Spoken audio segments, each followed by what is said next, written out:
esse vídeo, estamos começando mais um programa Bate e Volta. Hoje, com os convidados Regiane, Mariana, Júnior e Gabriel Augusto.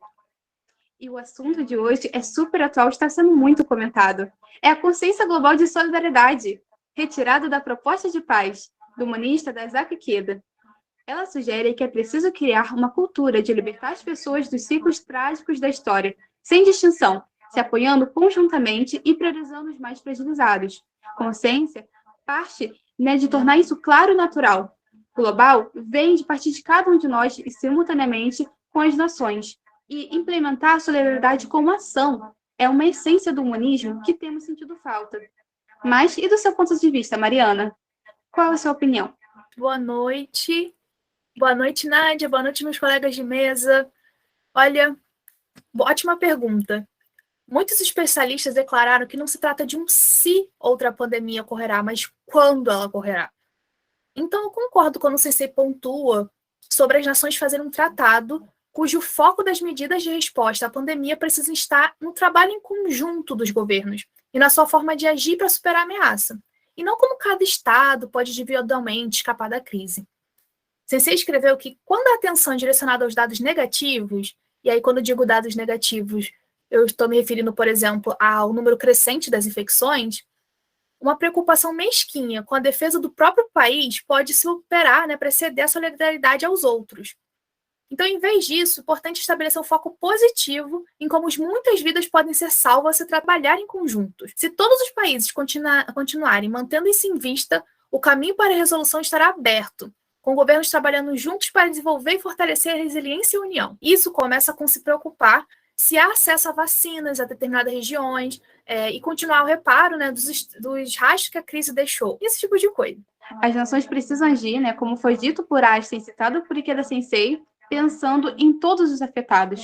Essa postura de direcionar o olhar para o negativo se reflete nas pessoas também, cada vez mais focadas em seu próprio sofrimento, esperando que cada um esteja tomando as medidas cabíveis por si mesmo, sozinhos. Mas nem todos têm a mínima condição de realizar isso, que agrava o estado de isolamento afetivo e de miséria causado pela pandemia. Concorda, Gabriel?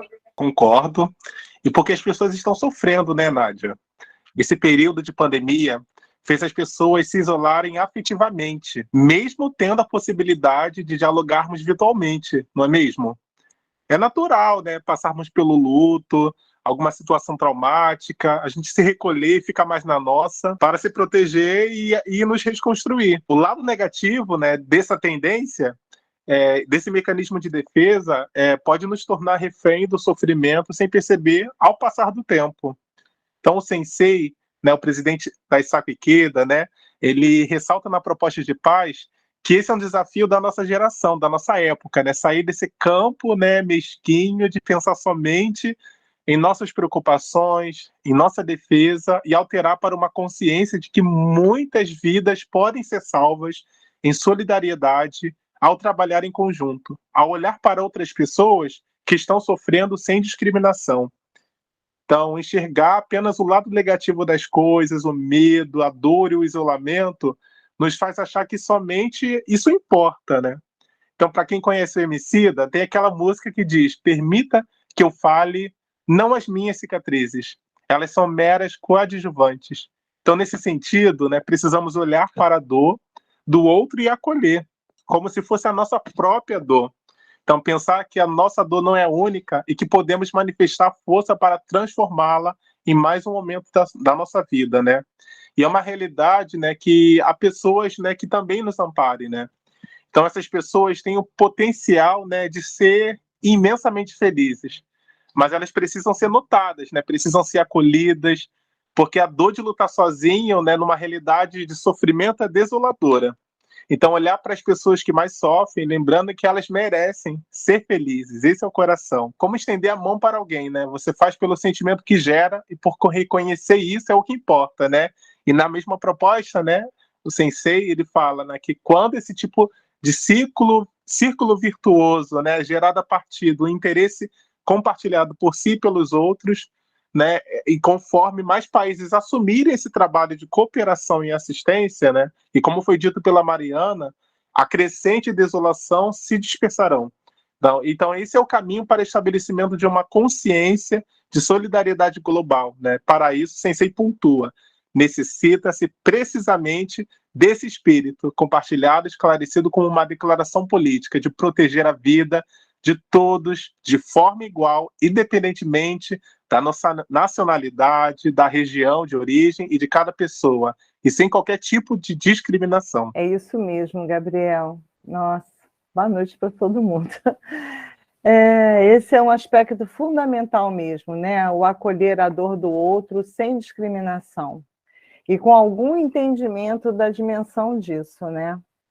Há um trecho de um Gosho que é citado nessa proposta de paz que diz o seguinte: quando se acende uma tocha para alguém à noite, produz-se luz não apenas para o outro, mas para si também. Do mesmo modo, quando se aviva o aspecto das outras pessoas, aviva-se o próprio também. Quando se fornece força a elas, se fornece para si também.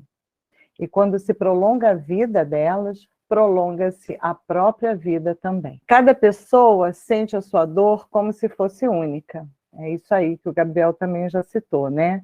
Isso porque o sentimento e a reação de defesa de cada um diante de uma perda, de uma ameaça ou impacto, é a princípio voltada para o próprio indivíduo ou para o seu entorno. Esse é um mecanismo psíquico para favorecer o processo de luto, que é em si a elaboração da perda sofrida.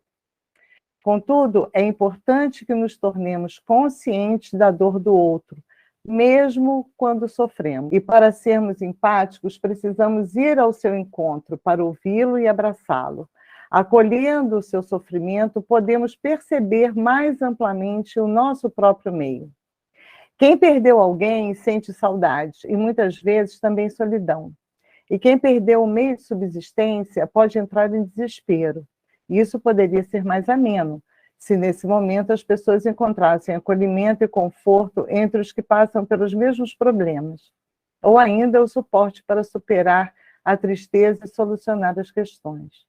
Quando a gente observa profundamente a mente, o ponto de onde parte o nosso sofrimento fica muito mais claro, pois ao passar por um momento doloroso, podemos perceber que a nossa dor não é única, ela não está isolada, ela está no outro também. A partir disso, podemos oferecer o que amenizará de alguma forma essa dor. Atenção, gentileza, amor, amizade, um abraço, uma conversa, ouvidos para escutar a dor que está no outro e que às vezes pede só uma presença, com silêncio. Do ponto de vista psíquico, é preciso ter em mente o que diz o Ikeda Sensei na proposta de paz. E ele diz assim: não há uma solução de forma única para o espectro diversificado dos problemas que as pessoas estão enfrentando. Portanto, a questão essencial a ser respondida é como cada um de nós pode se tornar a mão que se estende em apoio aos que enfrentam dificuldades. E como fortalecer o tipo de relação na qual participamos da alegria um do outro ao superarmos as respectivas provações. Então, a resposta para essa questão está na construção a ser feita a partir do entendimento da necessidade da criação de uma consciência de solidariedade global, em que se estenda para todo mundo. A solidariedade é uma ação de mão dupla. Ao sermos solidários ao outro, teremos o retorno sob a forma de alegria e entendimento, entre outros benefícios. Assim, do ponto de vista da prática budista, é possível estender o respeito à dignidade da vida a todas as formas de vida. E isso é o Kosen Rufo, né? Ou seja, objetivar a paz ao ativar o melhor nas pessoas através do ciclo virtuoso que se estabelece com a prática da solidariedade. E isso acontece por quê? Porque, assim, olha, se os seres vivos estão doentes, o Bodhisattva também adoecerá. Mas se os seres vivos forem curados, o Bodhisattva restabelecerá a sua saúde. Não é isso aí? Não é isso mesmo? Sim, Rejane, boa noite a todos. É verdade, Rejane. Quando você cita essa passagem dos ensinamentos budistas que se menciona, quando se acende uma tocha para alguém à noite, produz-se luz não apenas para o outro, mas para si também. Isso demonstra perfeitamente essa solidariedade. E engraçado que esse segundo desafio da proposta de paz nos faz refletir não só as consequências que a pandemia causou no mundo, mas também sobre o déficit de acesso às vacinas e, principalmente, as pessoas desamparadas em vários lugares.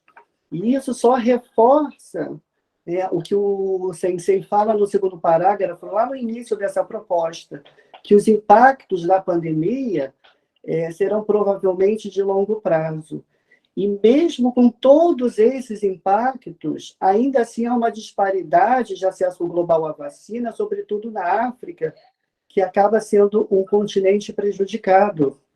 E Sensei ressalta que é crucial que esse déficit da cooperação internacional, que deixou pessoas em muitos países ainda à espera de acesso à vacina, seja resolvido o mais rapidamente possível. Então, assim, todos nós sabemos que diversos esforços vêm sendo realizados para solucionar essa desigualdade, desde março de 2020, quando foi declarada oficialmente a pandemia. Por exemplo, o COVAX Facility, que é uma aliança internacional conduzida aí pela Organização Mundial da Saúde, eles têm esse propósito, esse objetivo, o de justamente acelerar o desenvolvimento e a produção de vacinas e mais, garantir, na verdade, assim, um acesso igualitário à imunização no mundo todo. Então, com certeza, essa é uma iniciativa sem precedentes, porque marca um passo assim, histórico em direção ao objetivo de garantir a distribuição equitativa dessa vacina no mundo todo. E aí, ao relembrarmos um pouco assim, o passado, no pós-guerra, o mesmo aconteceu no ano de 1945, quando representantes de 50 países decidiram assinar a Carta das Nações Unidas, o qual, um dos objetivos, dentre muitos, é exatamente a cooperação internacional para resolver problemas internacionais humanitários, ou seja, para o mundo todo. E aí o Sensei fala nessa proposta de paz que os ideais do seu mestre, o presidente Toda, têm profundos paralelos com os da Carta da ONU, que é o quê? É o de despertar para a filosofia da paz e do respeito pela dignidade da vida. Então, assim, até hoje, recordo como foi difícil para mim, enquanto profissional, que estava ali na linha de frente dessa pandemia, sentir uma impotência quando nós perdíamos um paciente. No início dessa pandemia, tudo era desconhecido. Na verdade, tudo era incerto. E o medo não só era constante para os pacientes e seus familiares, mas também para nós, profissionais, no momento em que a gente tinha que tomar uma decisão, muitas vezes baseadas em protocolos institucionais, e isto porque não era somente aquele profissional enfermeiro que estava fazendo aquela avaliação, que estava tomando aquela decisão. Era o ser humano júnior que segue uma filosofia de vida na qual todos os dias se aprende sobre a importância da dignidade da vida, da importância de você valorizar cada pessoa em meio a um sofrimento, de uma doença, e muitas vezes a própria morte, que é isolada. Quem está ali na linha de frente sabe que o próprio ambiente hospitalar já traz muitos sofrimentos. Imagina para quem morre de forma isolada. Então, eu penso que valorizar a dignidade da vida é, sem dúvida, essa consciência de solidariedade global. Vocês colocaram muito bem cada colocação, né, da proposta de paz. E agora que a gente falou sobre isso, né, vamos retomar aquele vídeo inicial que apresenta, né, para a gente, de forma prática, como despertar essa gentileza, essa solidariedade, não é mesmo? Em nós e nas pessoas, no dia a dia. Vamos comentar, então, sobre esse vídeo. O que vocês acham, né, que esse vídeo demonstra, né, na prática? Como é que ele faz isso para a gente? Ele mostra, principalmente, aquela máxima que a gente sempre fala no budismo, não é? Que é melhor 10 pessoas andarem um passo do que uma pessoa dar 10 passos. Então, só pela gentileza de uma pessoa, ele pôde mudar todo o ambiente dele. E ainda por cima, como um bom Bodhisattva, ele passa isso adiante no final. Eu adorei essa animação. Eu achei muito legal assim, a convicção da velhinha, né, no estado de Buda do rapaz que não enxergava nada, né, à sua volta, só se via o tempo inteiro. E ela vai lá convicta de que ele vai, de fato, né, protegê-la de qualquer mal até o outro lado da calçada, né? E quando ele consegue chegar com ela do outro lado da calçada, e ela não se assusta em nenhum momento, nem quando o carro vem em cima, né? Porque ela tem lá a certeza que aquele Buda vai protegê-la e que ele ganha ali, né, a gratidão dela com aquele carinho, né, que ela faz nele. Pronto, isso transforma completamente a vida dele, né? De fato, e se inicia ali, digamos assim, é como se fosse o start mesmo, né? Do estado de Buda dele, que estava ali em potencial, estava ali adormecido, né? E a confiança dela, né? Na capacidade dele, na iluminação dele, né? Isso transformou tudo, e depois ele vai passando isso para diante. Eu adorei também que ele se faz de cego, né? Para poder despertar no outro, né? Então, livrar o outro da cegueira, da surdez, né? Do mutismo, né? De quem ainda não viu o seu estado de Buda despertado. Achei linda essa animação, tudo a ver com tudo isso que a gente leu e colocou aqui, e conversamos, e a proposta de paz, todas são maravilhosas, mas essa especialmente é para a gente ir fundo nela mesmo, né? Concordo, Rejane. Pessoal, foi uma animação sensacional e mostra assim, a mudança de consciência. Ou seja, precisou de um fator externo para ele estar fazendo essa mudança, essa concepção de estar ajudando o outro, de estar fazendo algo por outro. Então, assim, isso tem tudo a ver com o que a gente colocou aqui, com o que a gente estudou nessa proposta de paz, principalmente nesse segundo desafio dessa consciência de você estar mudando os aspectos da vida. Isso é maravilhoso, né? Porque na proposta, né, de acordo até mesmo com a animação, a nossa vida tem uma relação e tem um impacto muito grande nas vidas que estão próximas a gente, né? Até mesmo das pessoas que a gente não tem nem relação, né? Então, quando a gente faz uma ação, quando a gente pensa e age em prol, né, a outra pessoa que está diante da gente, né?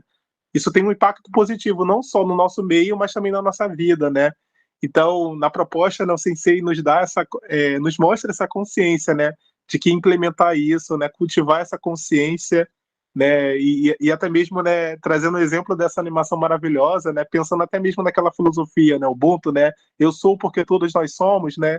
Então, porque quando eu, né, entendo que eu faço parte, né, desse macro, né, eu consigo ter uma consciência de que tudo que eu faço, por mais que seja algo pequeno, terá um impacto, né? Como se fosse uma pedrinha reverberando, né, num grande oceano, num grande lago, né?